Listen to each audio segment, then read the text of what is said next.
السلام علیکم۔ آج ہم بات کریں گے حضور اکرم صلی اللہ علیہ وسلم اور حضرت عائشہ رضی اللہ تعالیٰ عنہ کے نکاح کے بارے میں۔ حضرت عائشہ کا تعلق۔ حضرت عائشہ رضی اللہ تعالیٰ عنہ خلیفہ اول سیدنا ابوبکر صدیق رضی اللہ تعالیٰ عنہ کی بیٹی تھی۔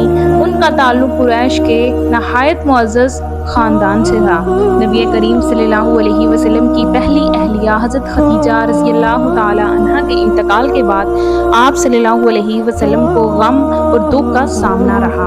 اس دوران کچھ صحابہ کرام نے نکاح کے لیے مشورہ دیا تاکہ گھریلو زندگی سنبھل سکے۔ خولہ بنت حکیم رضی اللہ تعالیٰ عنہ نے رسول اللہ صلی اللہ علیہ وسلم کو دو خواتین کا مشورہ دیا۔ ایک حضرت سودا بنت زمعہ رضی اللہ تعالیٰ عنہ بیوہ خاتون، دوسری حضرت عائشہ بنت ابی بکر رضی اللہ تعالیٰ عنہ کنواری نوجوان لڑکی۔ نبی کریم صلی اللہ علیہ وسلم نے حضرت عائشہ سے نکاح کیا۔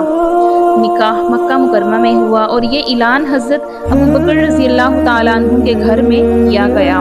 اس وقت حضرت عائشہ کم عمر تھی، لیکن رخصتی مدینہ منورہ میں ہجرت کے بعد ہوئی۔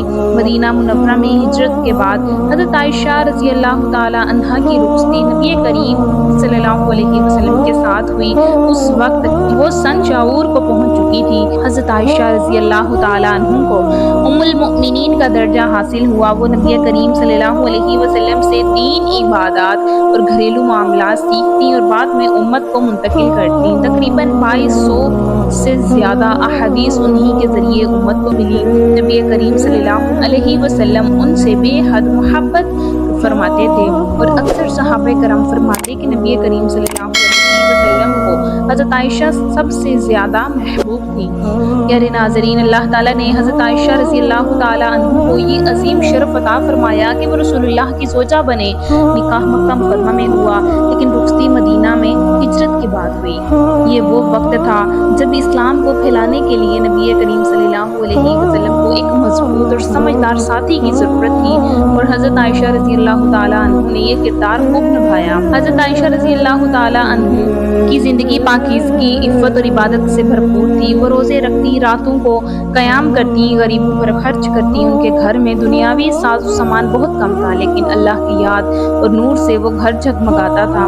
حضرت عائشہ کو فقیہہ صحابیہ کہا جاتا ہے۔ حضرت عمر رضی اللہ تعالیٰ عنہ اور حضرت علی رضی اللہ تعالیٰ عنہ جیسے بڑے صحابہ بھی دینی مسائل میں ان سے رجوع کرتے۔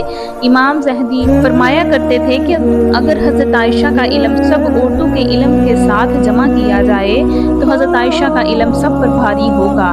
حضرت عائشہ رضی اللہ تعالیٰ عنہ 58 ہجری میں مدینہ منورہ میں وفات پائیں۔ انہیں جنت البقیع میں دفن کیا گیا۔ امت آج تک انہیں عزت و احترام سے یاد کرتی ہے۔ حضرت عائشہ رضی اللہ تعالیٰ عنہ کی زندگی ہمارے لیے یہ پیغام دیتی کہ عورت بھی علم، تقویٰ، کردار اور دین کی خدمت کے ذریعے امت کے لیے معاشل راہ بن سکتی ہے۔ رسول اللہ صلی اللہ علیہ وسلم اور حضرت عائشہ رضی اللہ تعالیٰ عنہ کا نکاح مکہ میں ہوا، رخصتی مدینہ میں ہجرت کے بعد ہوئی۔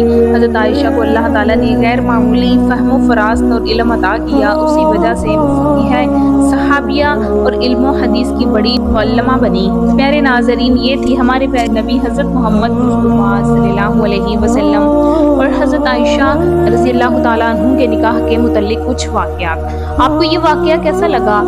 ہمیں کمنٹ میں اپنی رائے کا اظہار ضرور دیجیے گا۔ پلیز میرے چینل کو سبسکرائب کر دیجیے گا۔ ہمیں دیجیے اجازت۔ اللہ حافظ۔